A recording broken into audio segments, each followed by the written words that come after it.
Good morning, good afternoon, good evening, everybody. Thank you for joining me today. You're seeing me in my shop here in Allen, Texas.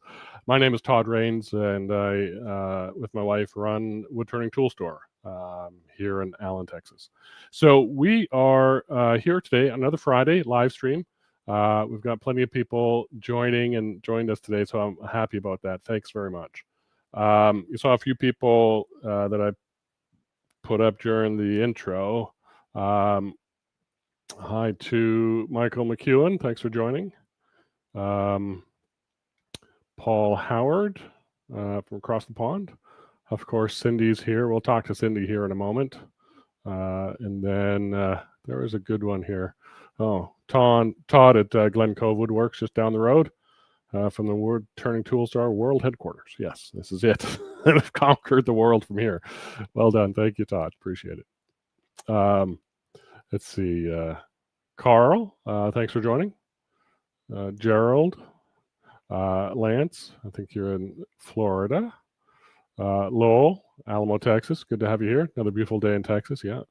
It's still warm here. My AC in the shop is not working as well as it should. We've lost insulation is settled in the walls here, so another winter project to get done, get that back and working for next year. Michael Stafford, good to have you here. You got my email, hopefully, Michael, so we'll talk a little bit about that. Remind me if I don't, if I miss that topic, post a comment in the chat. Everybody else, do the same thing. If you got comments or questions during the hour program we're going to be here, let me know and put them in the chat. I can see them that way. So thanks for being here. Larry, Paul Bailey, good to talk to you on the phone today. Thanks for coming. Appreciate it. All these people I've recognized from phone calls and emails. Dick, a local member. Good to have you here, Dick. Thank you for joining. Richard, appreciate it. Appreciate the order. So well done. So Connie from down in New Zealand, early Saturday morning.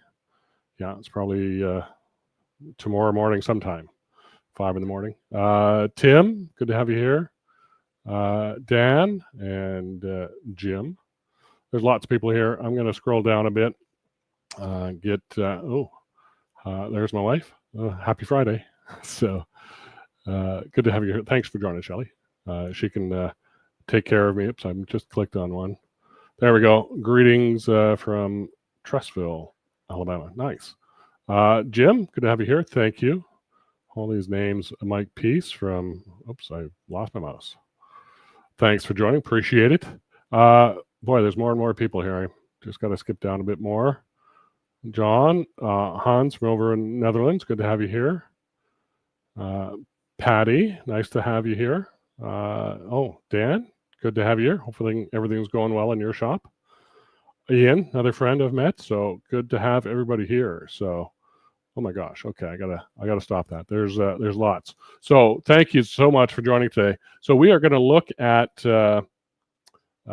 this. I've got that comment. How do I get that off? Hide all comments. There we go. And let me get small. Wood jaw plates. So I've been an Axminster dealer now for 6-7 months or something like that. 5 months. I don't know. I can't remember now. It's been a whirlwind. And they have wood jaw plates, and I've never really made wood jaws. I've had sanding disc plates, wooden plates, threaded ends for sanding discs and all kinds of things, but never any collapsible jaws. I've always used cold jaws and that kind of thing.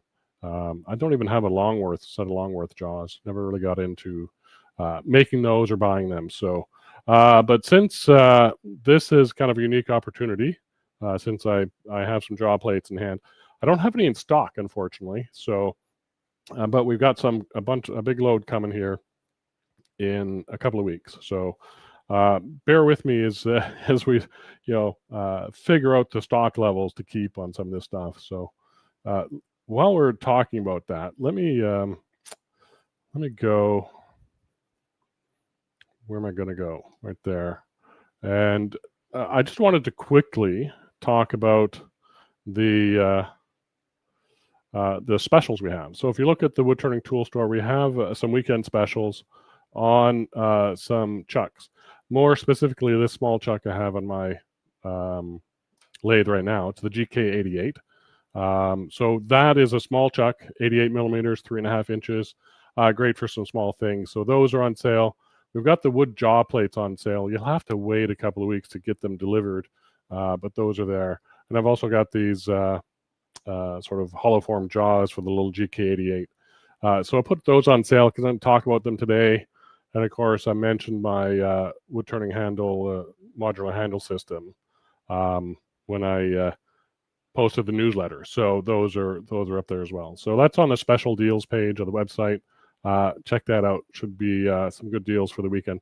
Deals run out Sunday, so midnight. So thanks for that little interlude. Let's just say that if you need to get a hold of me for anything, whether it's some question on the website or ordering something or any other concerns about wood turning, drop me an email, phone call. I'm happy to talk to people and chat and answer questions. So did that this morning with Michael and Paul. So good to have you guys here. I'm just wondering if I'm going to talk. Let's talk about this GK88 first, and then we'll get back to some of the other announcements we have. So this is the little GK88 here, and I don't know if I'm focused up here or down there. I'm focused down there. Let me focus up here a little bit. So this little chuck is 88 millimeters. Here's the standard jaws that come with it. These are about 44 millimeters, I guess, when they're all together, which is just under 2 inches, 1.75 inches, something like that. So dovetailed profile on these standard jaws. Hard to see when it's black like that, but there you go. There's some shine though, so you can see the dovetailed profile. I took those off and put on these hollow form jaws, and mostly for I was working on some other small projects a while ago, and these would be perfect for it. So this little bud vase, it's an old one. I haven't finished. It's in my junk drawer over there, but I've made a bunch of these, and I used to use, and still could use, the little Nova, I think it's G3 or whatever it is, something small with just slightly under 2 inches of grip. So these work well for that. Or if you got small pieces of this is a little piece of, what do you call that, boxwood that I made some threads from. So that was good. That would work in there too. The reason I like the deep hollow form jaws is you can do things like this in it, where you've got the tenon or the bottom of the vessel sticking inside the jaws. So Cindy's shown that a few times on a couple of her demos for hollowing, things like that. So this one was actually cut on a larger jaw set, but I could fit it in here. With knowing that I'm extending past here, how far can I go? I could probably just get this in. That's maybe a little far, but there is, I think, on each one. So right here, I wonder if I can zoom in on that, whether that would show.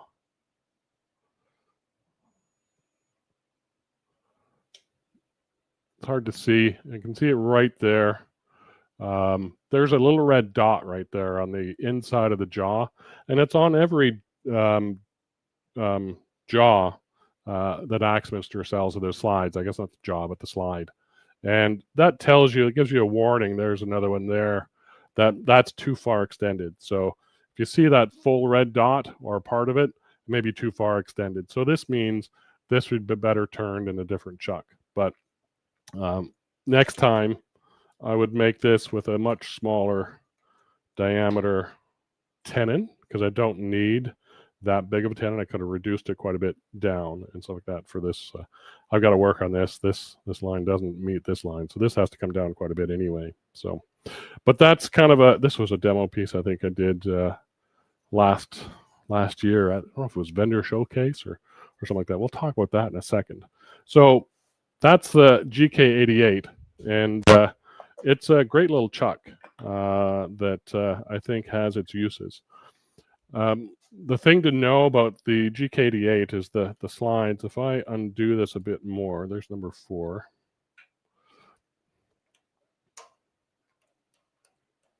Oops. We'll take out jaw number 4.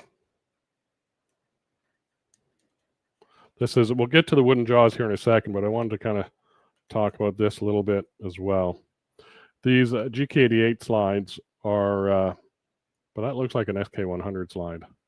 But I think that's a GK. No, this is, it is. That's a GK88 slide. These slides are a bit shorter than the SK100 and the SK114. What you can do is take these jaws, put them on that other body, like an SK114 or 100, and they'll work just fine. All the slides with Axminster are interoperable. And let me just, it's still not quite focused. There we go. So they can go, GK88 jaws can go up to the 100 chuck or the 114 chuck. What you can't do is take those jaws from the 114 down to the GK88. So you can go up in size in terms of chuck bodies, but you can't go down in size with chuck jaws. You shouldn't. Although the GK, the 100 chuck and the 114 chuck are, I'm going the wrong way, are interchangeable, so for the most part. So they have pretty much the same size slot, but every jaw will have that red dot to tell you that you're going too far out. The other safety feature is on the inside of the jaw, and I should have shown that when I had it out. I'll just do that quickly. There's a screw hole here for a small screw, which I have over here. So this little piece of wood there, this little screw screws into that number 4 jaw.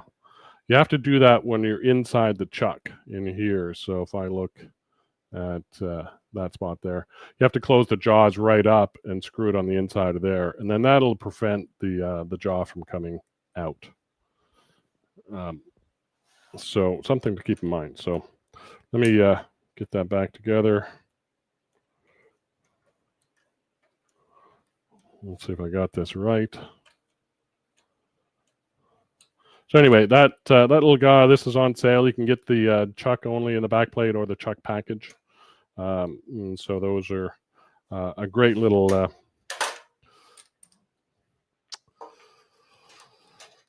jaw set. It's pretty light, functional. It comes in different size of threads. This is 1 1/4 by 8, obviously on my robust.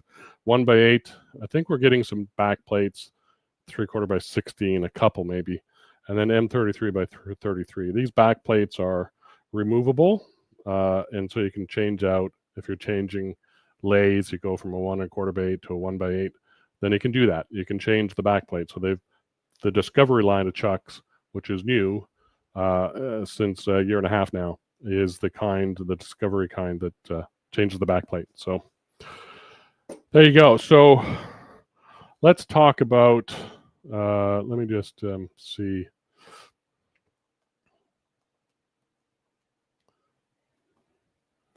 Our wood jaw plates. Here's where we started. So we took I had planned to make these, and this is part of Michael's question from earlier, Michael Strafford. that I answered an email. Let me just catch up on questions here. Let's see. I think we're good. I don't see anything. So, all right. What was that? So I was going to make these jaws out of plywood, and then a friend of mine who's kind of closing down a shop is selling a bunch of equipment that's happening next weekend and stuff here locally. And so I went over to help him sort things out, take pictures, and help him with the sale and stuff. And he had a bunch of wood, so I ended up getting this chunk of a hard maple and a few other bits and pieces. Thanks, Doug. I appreciate that. And so I cut this up into these squares, and that's what I used. This is kiln dried hard maple, so it's not going to move too much. There's always going to be wood movement, but hopefully not near as much as like, 2x4 lumber or something like that, construction grade lumber. Plywood is a good choice for these jaws as well. If you have, here's the jaw plates here, by the way, we're looking at them, holding my hand on. We'll show those in a second. If you have plywood, you can laminate, sheets of plywood to get a thickness that you want. Use good quality plywood, like, something that not a construction grade plywood, not sheathing for your roof or anything like that. Those have lots of voids and patches and stuff that may come out during the turning. Use some good quality plywood, cabinet grade or Baltic birch, and laminate those up. I had some 1/2-inch plywood I'm going to use for some mounting boards on my wall, but I could have used that, laminated that up and done that. But I had this maple come to me, so that's what I used. So I cut these up on my table saw, and what we have next is attaching the jaw plate. So at every sort of corner, you kind of line up the edge of the jaw plate with the wood. And I used those VIX bits or countersunk bits or self-centering bits, whatever you want to call them in your language, your part of the world, just to get that hole directly into that countersunk area. Oh, by the way, you have to mount there's that screw. That's the safety screw on jaw number 4, by the way. I had to take that out to mount the jaws. So, but you have to put the slides on before you attach them, because there's no way to attach them afterwards because they're underneath the wood. So put your slides on your jaw plates, and then put your jaws on the wood, lining up the corners, the edges, and the corners. Use number 8 1-inch screws. This stuff is about I think it's 8/4 stock, so 1 3/4 inch thick, finish grade, and yeah, that's it. Just pre-drill some holes and sink in 4 screws per side. Next, we had 4 square blocks on my jaws, so I got it mounted on the lathe and set up my tool rest, as you can see, in a marker, and I just marked out the diameter on those things. And that was a guide for me to take it over to not that one, not that one, too many buttons, that one. So take it over to the bandsaw. I still have the chuck mounted, tightened up and stuff, and cut those out on the bandsaw to get a nice nice round set of jaws. And that was good. That was done. The thing that I had a problem with, I think I made a note of this in the newsletter. If you didn't get the newsletter, if you don't get my newsletter, sign up for my newsletter. I put little information like this, specials and stuff, and announcements about these events, this and stuff. Anyway, the newsletter had a little bit of a write-up in it on my doing this, and what I found was I needed a long key to get those reach the drive, the key drive, the scroll mechanism on the chuck, because these jaws are too long, too tall. In fact, I actually cut those down because I didn't have any more long keys in stock. Again, we got more coming. So I ended up cutting some sections off of each jaw that, if we look in the overhead, that I cut off the outside here. That's probably the right thing. So I had to cut these sections off, each one, to make sure that I could reach the end of the jaw with my standard key. And so that was kind of fun. And then kind of a bit of a waste material, but it's what it is. Then that's it. We're mounted on the lathe. So let's go back there here, and we'll mount this on the lathe. So, and we'll take a look at some other things I did. So it gets kind of finishing Michael's question about moisture and wood. The nice thing is that with that one gonna be good. Maybe this one. Good enough there. It's a little bright. Let me bring that down a little bit. There we go. Swinging that the other way. The key that I have, and let me get that key because I have a different one here. If you can't see it there, let me just raise this up a little bit. The key is in, and I'm just clearing that jaw. So if I extend these out a little bit more, it's going to be a little bit big. So something to keep in mind when you're making it. These jaw plates are the 100 millimeter jaw plates. And I think they're good for up to 250 millimeter diameter, which is, good Lord, I don't know, about 10 inches. So, and these ones are across I'll talk about this dowel here in a second, about 10 inches, just over 10 and a quarter. So these are about 250, 260 millimeters. And then the width is 44 millimeters, or about 1 3/4 inches. So big enough for what I need to do. I would have had an extra, well, you can see it here. Where did I put that? There it is. That would have been a pretty big jaw. So I didn't need that size. The 150 millimeter jaw or plates would operate a jaw that big or a bit bigger. So you can get bigger jaw plates. I think 150 is the biggest one. And so read the little blurb, and it'll tell you how big you can make your jaws, or recommended size of your jaws. What else did I do to this jaw set? So I did a couple of things. After I had them rounded, I took, let me show you what I did. I guess it's hard to kind of demonstrate all this with it kind of together already. So I'm going to take this out, and you can see that these are now flat. So I took a sanding platform on my lathe with a sanding disc, and I sanded each one of these sides a little bit just to flush them up, because it wasn't perfect when it went together. In fact, we can see if we put this together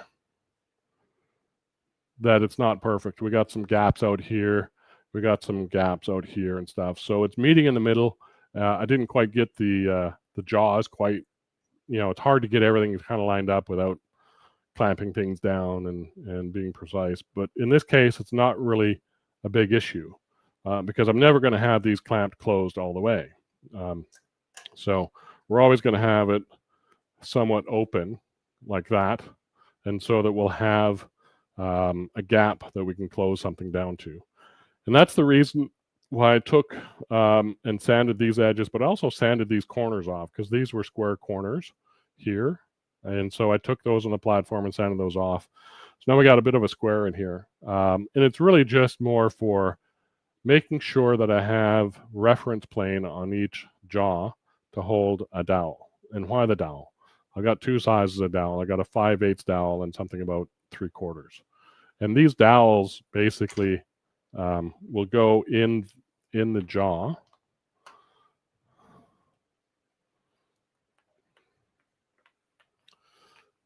And close down on that. And this is what you'll use to turn your recess. And when you take the dowel out, then you can close it down onto your piece. We'll look at that when we get there.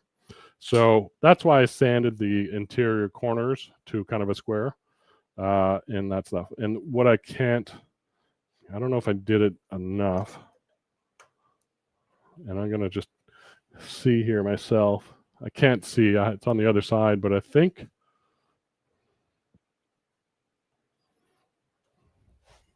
I can get them closed enough now to be able to get that safety screw in, but I haven't done that yet. So I have to do that on the other side, access that on the other side. The other thing I did is I numbered each quadrant. So jaw 1, jaw 2, jaw 3, jaw 4. You can't really see that when it's hard to see back here when I can see it now on the slides, but you can't see it on the jaw plates itself back here. Let's see, can I show? Yeah, so back here, the jaw plate itself is not numbered, but the slide is. It's numbered on the face of it, so once you screw it down, you can't really see it, or once you have it in the jaw, you can't really see it. So number your plates. I numbered them back here, 1, 2, 3, and 4. Numbered them on the front, 1, 2, 3, and 4. I also numbered them on the edge here, 4 and 1 and 2 and so on. So if I take them off, I know which way they go. I won't have a mistake. If I end up turning the face away and those are gone, these are here and these are here. So numbering everywhere kind of helps. What I also have on the front is these 2 circles. And this is the line where the screws are embedded. So that tells me, okay, I know if I'm cutting here, I'm going to be worried about hitting screws. And so that is why I've also got this line here. This is the depth of my screws. So I know I've got a good almost inch, maybe 7/8 worth of depth before I even get near the screws. So a few reference lines everywhere, a bit of sanding in the center here, a bit of sanding on these edges to clean it up. Then I tightened everything down and I faced it off. So I used the smaller dowel. And what I noticed when I first started this, I used the small dowel to tighten it up and reference on it. And if I push that kind of there, if I cut a recess at this, I've only got this much a gap to be able to grip. So I wanted a bigger dowel. And so I ended up, had a piece partially turned. So I turned one and I actually held it in these chucks to turn it. And so I think I embedded that too far. There we go. And that's another reason why I made the second dowel a bit longer, is so that when it bottoms out, I won't not be able to grab it. So with this larger dowel and gripping that in there, I now have a much wider gap to be able to close down on. It's a bit more forgiving, right? So hopefully that's the case. So there's a few things. Then I faced off the whole front of it, just with a gouge. I ended up actually using a scraper to scrape it. So that was the extra prep that I did. Here's the big sanding disc I used to sand the edges. Wasn't quite big enough for the whole thing, but close enough. And this is another thing where I've threaded wood to fit on the spindle. So I've done that before with wooden plates and stuff like that. So just haven't made wooden jaws before. So I think we're all set for what we want to do here today. And what is it we're going to do? So let me just move that out of the way. Move this out of the way a little bit. Just check the chat. Hi, Jennifer. Good to have you here. Thanks for joining. The recording's always available, so not a problem. So it's up on my YouTube channel as you're already there looking at it. So how come I am not able to scroll here? There we go. All right. So just scrolling through to see if there's any sort of new questions or comments. It looks like we're all good. Everybody's saying hi to everybody, which is nice. It's a great community when you have that. Oh, I was going to show what we're going to look at. Yeah. So here we've got a little maple bowl that has, I'll bring it up here, it's more in focus, has a bottom. I prepped this just the other day just to kind of get the inside and the outside kind of finished. It's just got a spray sanding sealer on it at the moment. So, but we've got to finish the bottom. So that will do on there. We'll turn that one. I've got a couple others if we don't, if we finish early. This little Bradford pear bowl. So these two we've done in previous live streams. And so that one will turn on there and we'll finish the bottom here. It's kind of got almost a finished foot. But I got to do some sanding, maybe touch it up a little bit because I had that in chuck jaws, although there's not hard, there's a couple of little small marks and dents we'll have to get out. So those are kind of roughly the same size if I look at them. So that's going to be maybe in the same recess, right? So which one do I cut first? Let's talk about that in a second. So third one here that I'm not sure I'll get to, but this is a little oak. This is this oak bowl we turned on the live stream, I think. And this one is a slightly recurved cess. So this will need a expansion dovetail. These two others are contracting dovetails. So so we'll see what we get there. And this is slightly smaller than these ones. So I actually might want to do this one first because then I can make that contracting dovetail. No, maybe the bigger ones first. I'll do the expanding dovetail first because then I can squeeze on the, I'll try not to take too much away from the middle, which this one is going to take more flat surface space interior. We'll talk a little bit more about that. So I might do, doesn't really matter to me now at this point. I'll do this one first. The wood is easier to turn, a bit more forgiving. So we are just outside of that. Let's measure this. I'm just going to eyeball it. 3 and almost 7/8. So I think we're just outside of this this black line. So let's work on that. I've got a tool. Cindy showed one the other day or last week, the Simon Hope style tool. I'm looking for right there. Safety glasses. So whenever you're at the lathe, have safety glasses at least. Face shield also is good to have. And I've got a powered respirator. I can't really use the mic with it at you know, when I'm doing these demos, but that's kind of what we want to do. So we'll get started here. But first, I'm going to talk a little bit about. Let me just mention a few things. We're gonna cut this here in just a second, but let me get back to a couple of things here. Again, how to get a hold of me. Cindy, are you ready? We'll talk about you're having. I'm ready. Stream. Yeah, so Cindy's on here as well. Let me. She does a live stream here every other Friday from mine, so she's on next week. And let me get her on board here. So,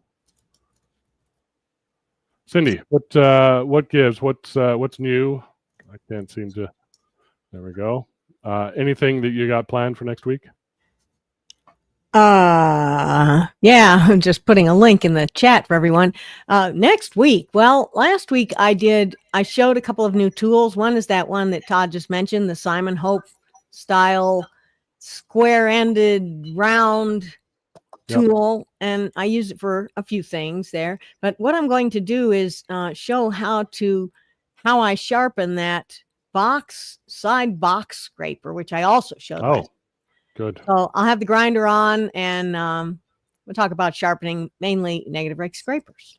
So nice. It'll be fun. Look forward to that one. And in the chat here, we're going to have a link for how do you register for mine, and I will also put in how you register for Todd's. In case you're not watching on StreamYard, you can get the direct link from him by signing up for his newsletter.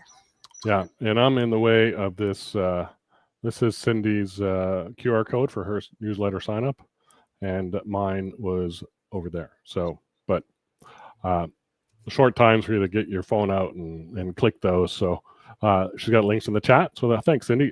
Stick around here for a second. We've got a vendor showcase coming up. So vendor showcase, for people that don't know, is a group of, used to be 6 vendors, 5 of us now, since John Jordan passed away a year and a half ago, 2 years or 2.5 years.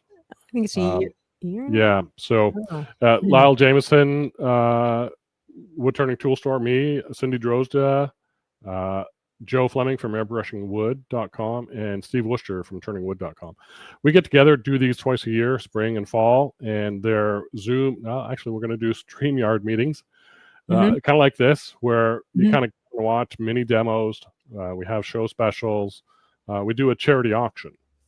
And this year, the charity auction is the San Diego Humane Society, one of Joe's choices. So each time each one of us gets to choose their charity, and we've raised a lot of money for charities over the years. So join us and have fun. Sit back, have some popcorn.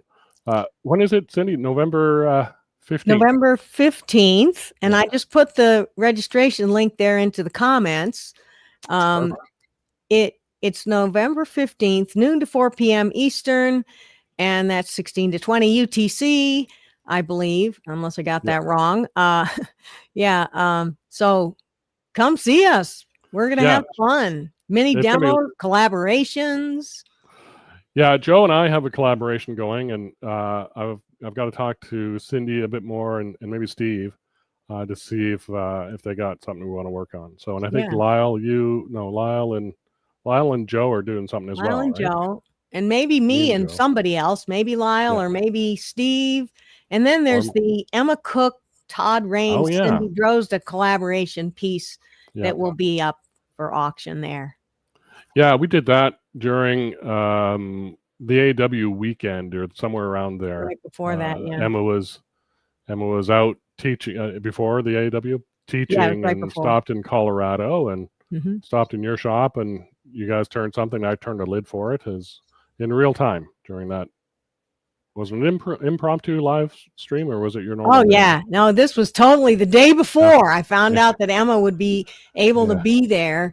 And so we did an extra hour on the sharing session, and had this. So this would have been on Zoom, wouldn't it? Yeah, because it was a sharing session. Right. Oh, so, it was a sharing session. That's right. It was a sharing session. So Emma came over to my shop, and I just fished for a piece of wood, and she liked it and turned something and decorated it. And then I finished it up over a couple of other live streams. Yeah. So vendor showcase is going to be a lot of fun. So there's a lot of happening and stuff like that. So check that out.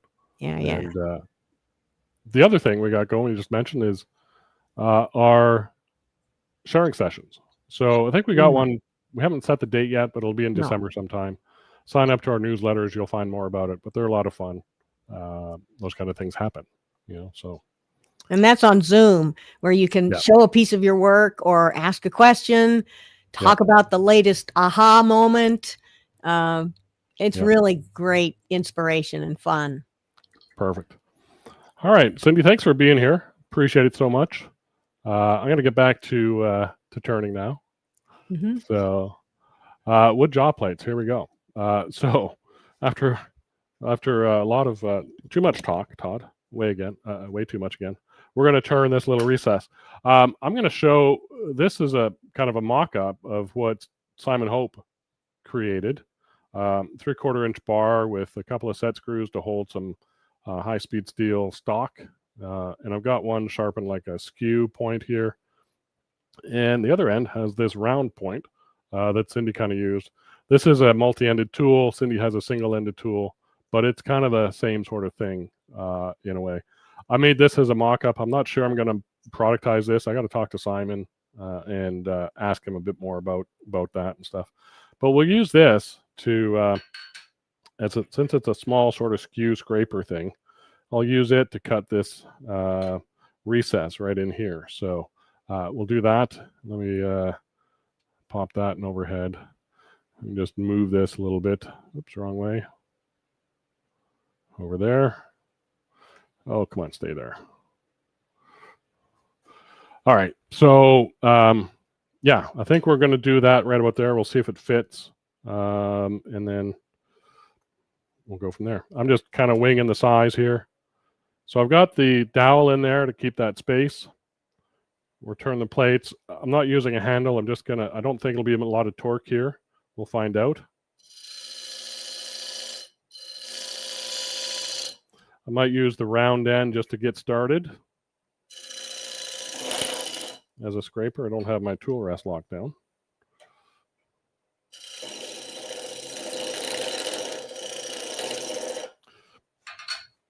That's taking too long. I'm just going to use a parting tool. Where'd that go? Nope, there it is. A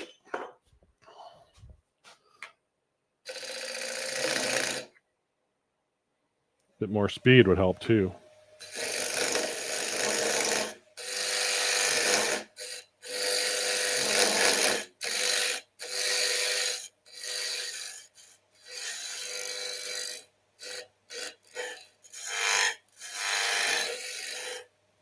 Let's see if that little dovetail will fit in there now.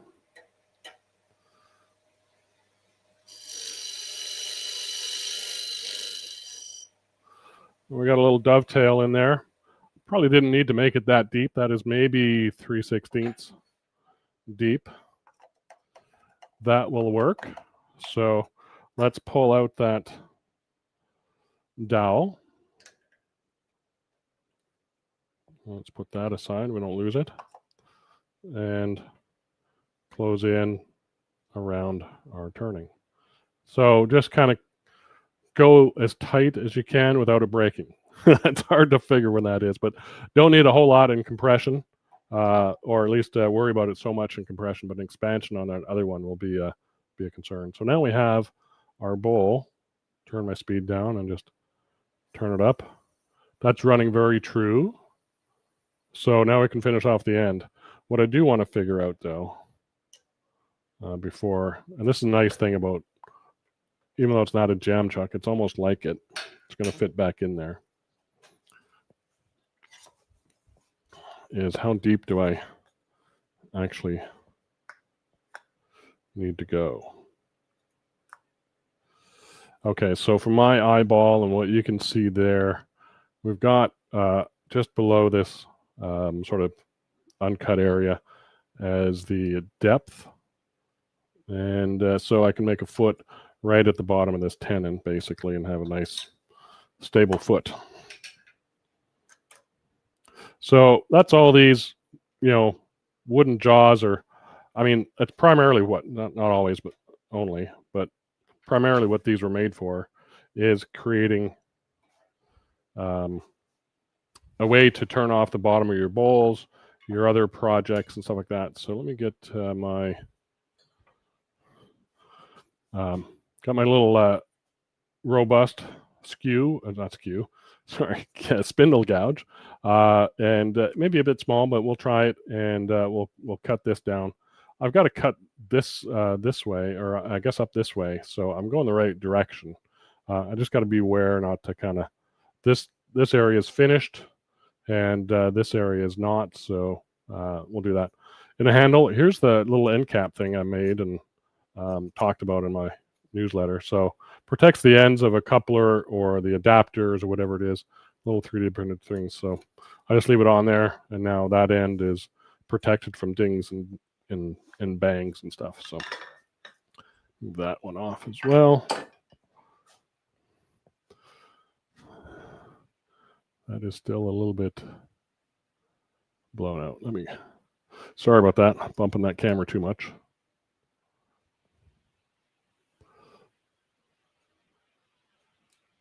Locking this down a little bit more so it's not quite so easy to move. All right.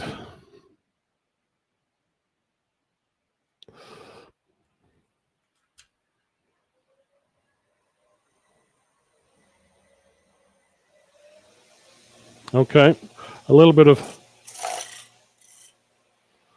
well, that kind of bounced out of there a little bit. I wonder why. I think it's maybe, no, seems fine.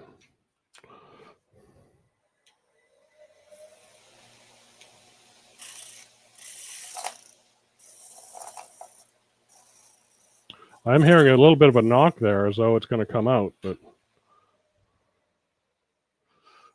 it's very interesting. There's no way that's coming out.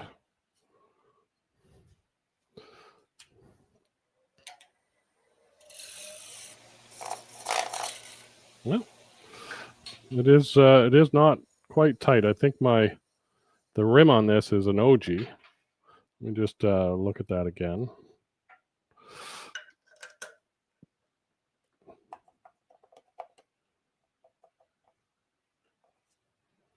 It's definitely not going to come out. It's just it seems to be bouncing around, and this kind of rim style is maybe a bit trickier to do. Maybe I need to more of an undercut there to hold. And it is pretty thin, so let me just crank down on it a bit more than I have. All right, let's try it and see. Worst we can do is blow up a bowl.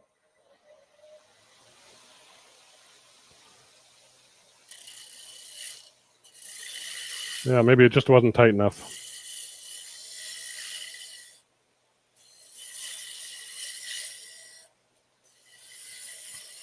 This is when you try new things. It's always best to kind of listen to your inner self and what you're thinking in terms of what is safe, what makes common sense to you. So that's almost got it. I've got a little ridge right there. I might just scrape that, blend, a little sort of shear scrape, if you will. And I'm eyeing down this way, and maybe I'll, oops, that was the wrong one. Looking at the shape over here to see how well it's working. And it looks pretty good to me. So I can finish off the bottom here and be happy with it. So I'll just leave it there. Maybe I'll put that one in picture in picture. Oops. Wrong way.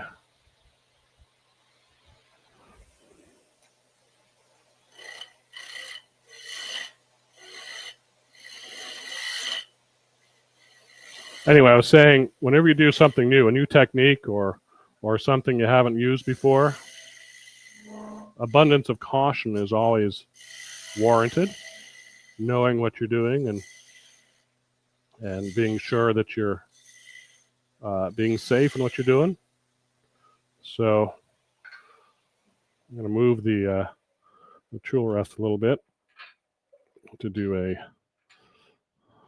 end cut here.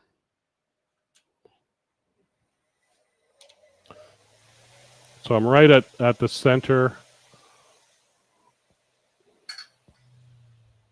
I'll just double check.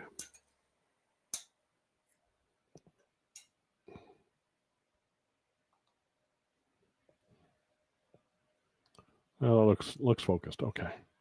Just when it's spinning, it doesn't look like it's focused, but I think we're okay.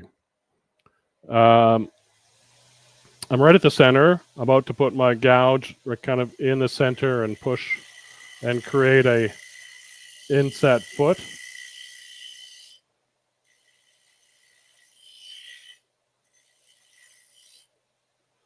And just kind of cleaning that up a little bit. Probably a little deeper than I wanted it, really. So we can, I'm sloping it so it has a slightly undercut nature, so it's going to rest on the outside of that foot. And I'm just going to round over that little space in there.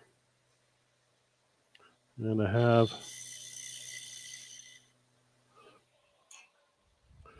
this is maybe where I could use this little Hope style tool. Do a little bit of, I come back a little ways because my tool is protruding out and I wanted to just use this as a little scraper.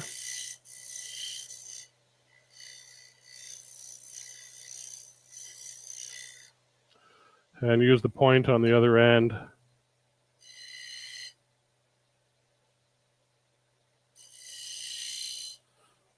as a point tool, if you will. Yeah, I'm on the other side.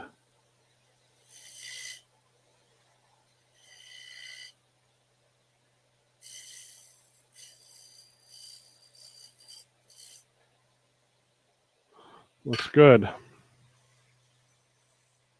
And a little bit of sanding on that. I won't do a whole lot. I'm just going to sand a little bit. I got to chunk a little 220 here. And dust collector.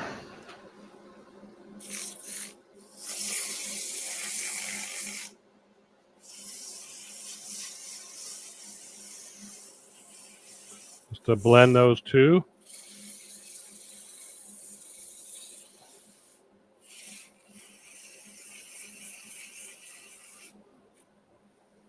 All right.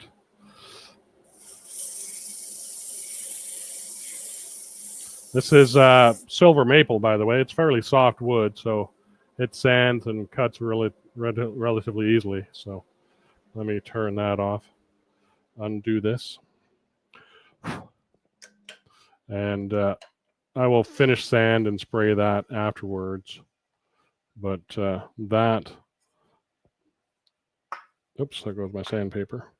That fits nice. So that's a nice little bowl. I don't know if, I think the shape is fine. I think the shape is fine. It's nothing. It's just a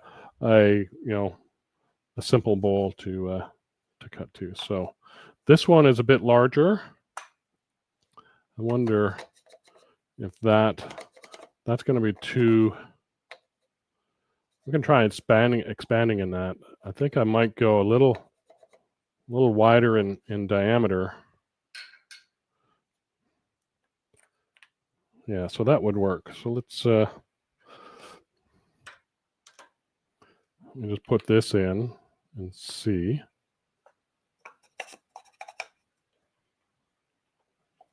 If I want to expand, I need to go.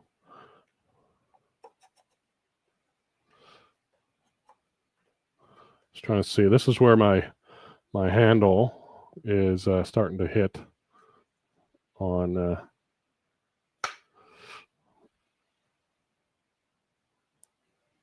top of my chuck up here. So this is where it gets a little bit of annoying with the expansion side of things. Let me grab that. I'm just trying to figure out if I can use that to expand with. So I'd have to be with that wide to use that inner ring as an expansion chuck. So not on that one. That's the wrong one. Sorry. That one. I had the wrong bowl in my hand for expansion. Didn't think it was that big. There we go. So about there. And we can make a dovetail there that will expand out. So that one is a bit small. I have another one here that's a bit larger. So let's use this one, and we'll cut a dovetail on the inside face. That's sticking out a ways. We just have to be aware of that. We're not really going to go near there.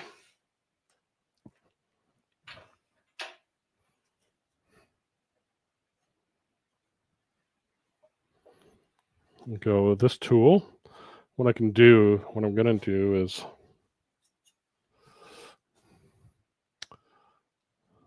I'm going to flip this cutter over.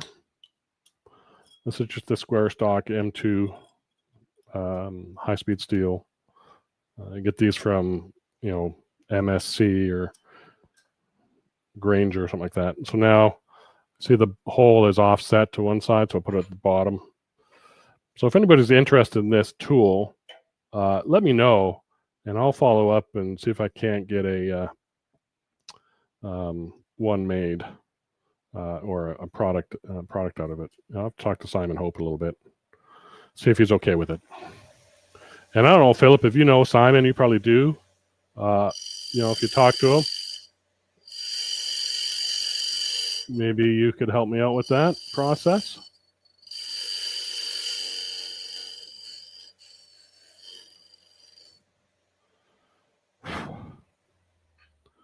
All right, now we have an interior dovetail. This is what I meant earlier about which one am I going to do first?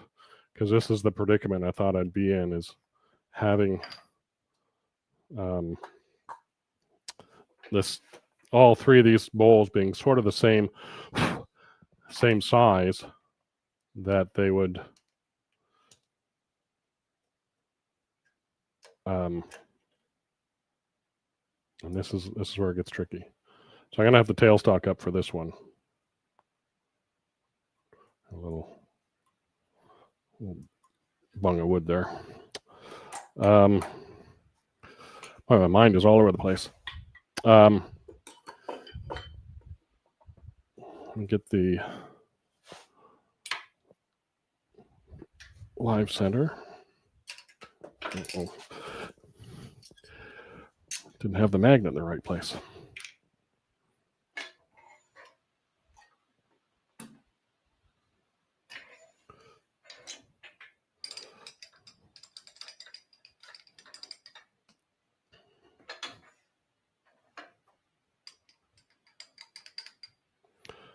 There we go.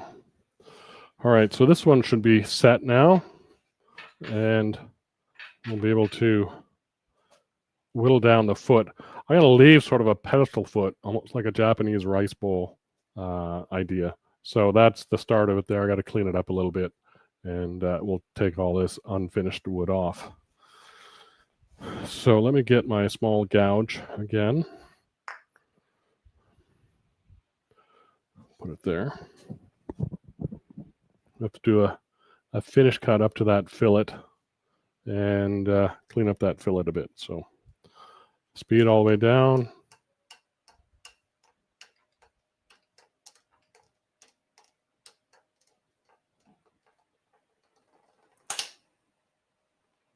That's some cracking sound. This is where you expand your jaws till it cracked. Yeah, it's just got a little crack going right there. That's unfortunate.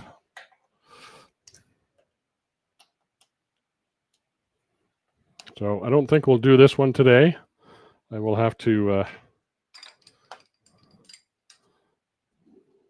fix that up, but it was going to crack at some point. This is oak, and it's right there. I think that's the crack right there. No, maybe. Anyway, that's sad. I like that little bowl. So let's go back to this outside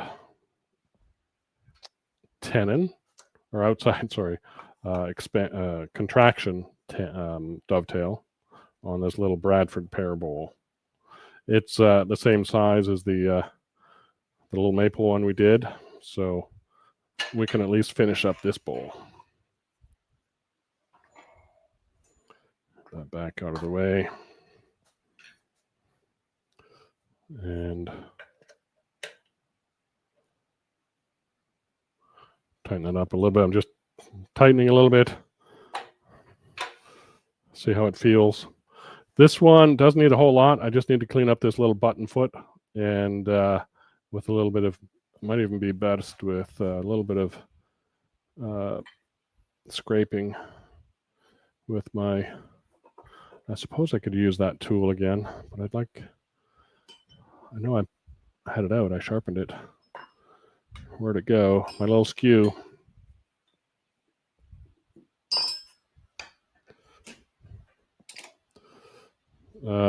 This is what happens when you have too many tools out. Can't find the ones you want or need. There it is. Oh, it's unhandled. That's why. Just a little Carter & Son skew. I'm just going to kind of negative rake around that a little bit and get in that little corner there. And I think that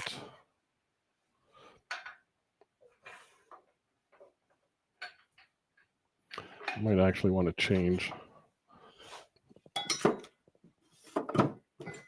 just a much shorter tool rest to kind of get in here. More of a easy angle. A little bit higher. All right, let me check the chat here quickly. Let's see.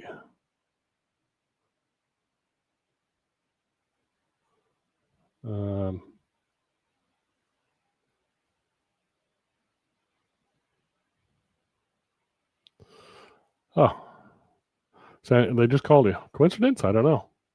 I don't know, Joe. Interesting. Did I miss what's behind the wood plates? So if you did, I'll just do this shot here. It's just a SK100 chuck, and the jaw plates are there. Those are screwed into the wood. We had pictures earlier. I wonder. That's kind of what we're looking at there. Wood board, wood screws, jaw plates with the slides attached. So hopefully that helps with that.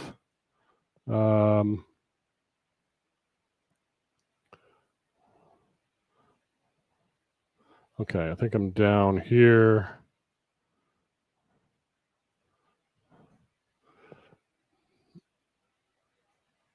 It's holding well. Let's see. Sorry, just kind of.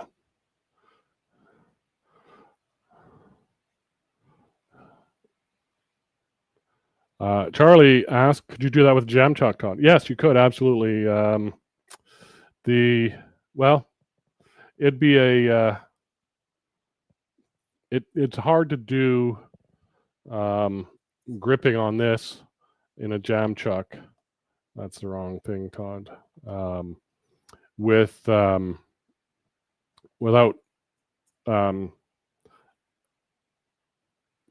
taping it on. So, in other words, you could build a jam chuck kind of this shape, and then get it on there. It might grip, but probably not well, and then tape it on. Coal jaws would work, but this sort of outflowing design is kind of difficult. You might be able to get a taper fit with a jam chuck on here, but this works well. So this one that cracked, unfortunately, during my expansion, did work on a jam chuck. In fact, I pre-turned this a little bit, Charlie, on the edges of this chuck. So I expanded the chuck at that point around this guy, and then had the tailstock up. And I turned a bit more of this, sanded and finished this end and stuff, and left this to do with the wooden jaws. But that's how I prepped this one, was just jam chucked it, expanded over that. So yeah, a regular jam chuck on this would work as well to fit it in there. So I have done tight fits on jam chucks on bowls like this that worked, but not very effectively without tailstock support. So good question. Joe, what chuck are you using and what plate size? This is the SK100 with the 100 millimeter chuck jaws. So there are 150 millimeter chuck jaws, so you could do a larger jaw plates here. And how much is it recommended for wooden jaws overhanging the back metal plate? These 100 millimeter jaw plates can do up to a I want to say 250 millimeter, maybe 300 millimeter diameter, which is about 10 inches. That's what I have here, about 10 inches, a little over 10 and a quarter on the 100 millimeter plates. 100 millimeters, 4 inches, gives you 10-inch diameter. Go to 150, I think you can get up to, I don't know if it's 600, 12 inches or something like that. So, yeah. Thanks, Philip. I'll see you, Simon, in 5 weeks. A major show. I am demonstrating it. Oh, well, good. Good luck with the demonstration. Hope that works out. So, yeah, appreciate it. I'll reach out to Simon in a bit and talk about this tool. But let me know in the comments. Is this something that interests you?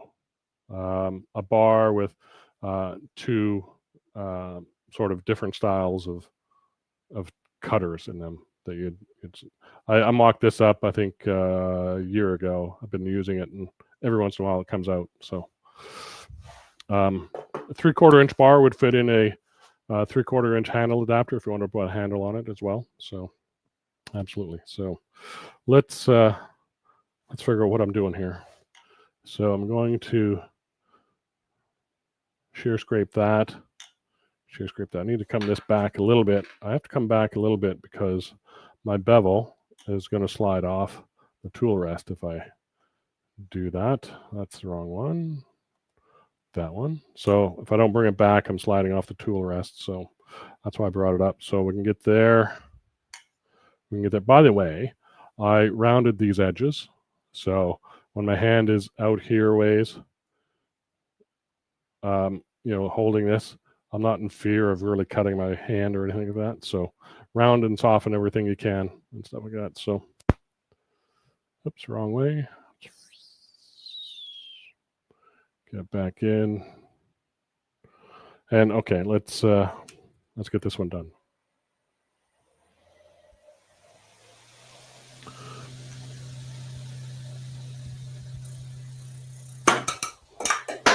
Yep, there you go.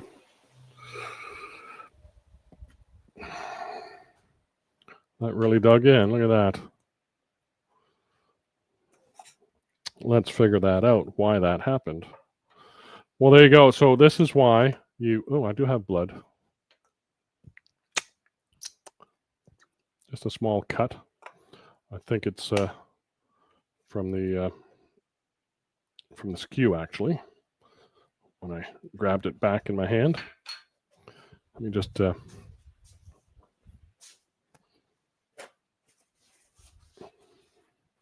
rid of all of that. Just a very small cut there from the skew because I think I poked myself when I went and grabbed my tool. So let's diagnose what happened there. I was like this, and I poked it in there, and it caught the wood. I'm just really not sure why it would have caught that much. So anyway, this is going to have to be recut now. So I'll re-grab this and actually in this little GK88. And actually maybe here. This might be the only place I can fix this. So I'll have to see how thick that is. And let's do that now. Let's see how thick and if we can actually save this thing. Maybe not.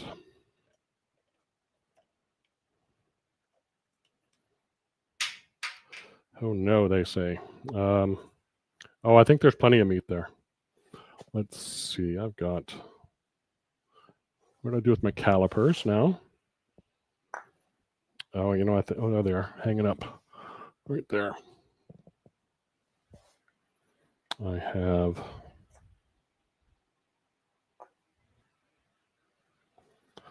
plenty of meat in that junction there, so that'll be fine. We'll fix that later. I think I'll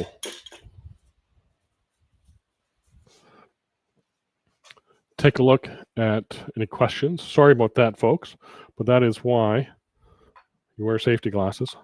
Luckily, it just went that way from me, bounced off the tool rest, and went. So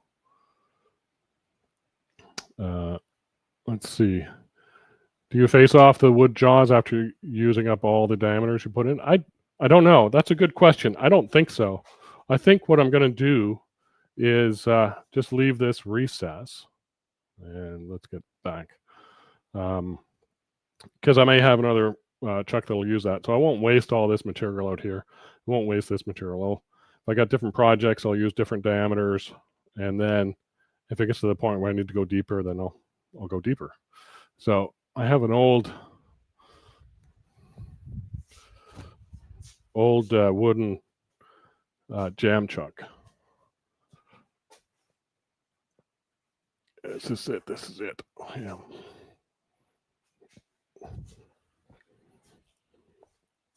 So somebody asked the question, could you jam chuck those? And the question is yes. So here's a rather large, oops, wrong way, jam chuck that I had from years ago. And let me get that comment off. Oh, that's down here now.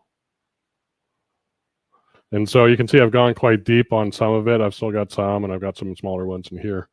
This was just, gripped on a tenon and jam chuck and bowls in there with tailstock support, a hole through it in case something gets jammed on, I can't get out.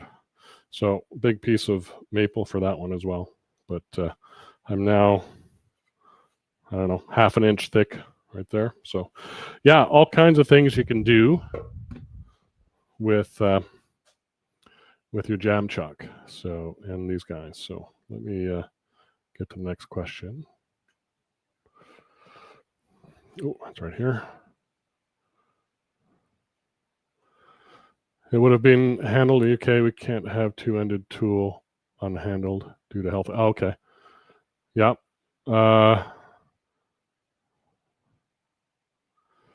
That's interesting. So I'll have to read up on that and stuff. Okay, good. Let's see. Good that it was a minor cut. I'm enjoying the demo, even though I'm working and only getting a watch of it. Okay, so good.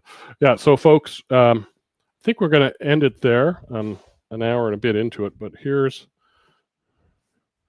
a little damage we did. Oops, let me go overhead.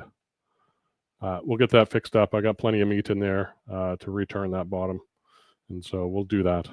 But that was an interesting exercise for sure, and I'll be watching that back to see exactly how that happened. I'm sure you guys do. Go in slow-mo. Might see it go. All right, so let me go. Actually, we'll do that off screen. I don't have that. I have that. Thank you for watching. Appreciate it. So watch Cindy next week at the I got a spot of blood there. It's all healed up now. It's not even showing. So next Friday, let me just see that. So oops, I'm out of the way. Yeah, it's not even there. A lot of blood for a little cut. Sorry about that. See Cindy next week and next Friday. Watch out for our vendor showcase coming up in November. Everybody, take advantage of the deals this weekend.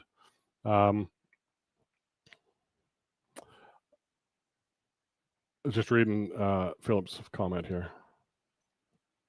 It's down to not cutting and catching your arm. It's down to not cutting and catching your arm, I suppose. I'm not sure what that means. Sorry, Philip. And so thanks everybody for joining. Appreciate it. And we'll be here next 2 weeks, I guess, on the 17th, doing something. I'm not sure. Maybe we'll fix this bowl. But we'll look at something else with we'll revisit the jam chuck maybe a little bit. It's not jam chuck, wood jaw plates and stuff. So I didn't know that was up there. And we will, I lost my train of thought here. Vendor showcase, November 15th, Cindy next week, me 2 weeks from now. And everybody have a great October. Hopefully the weather's cooling down or getting more comfortable in your shops. So enjoy your time. Have a safe weekend. Be kind to one another, and we'll see you next time. And we'll try not to blow something up next time. So, all right. Thanks, folks.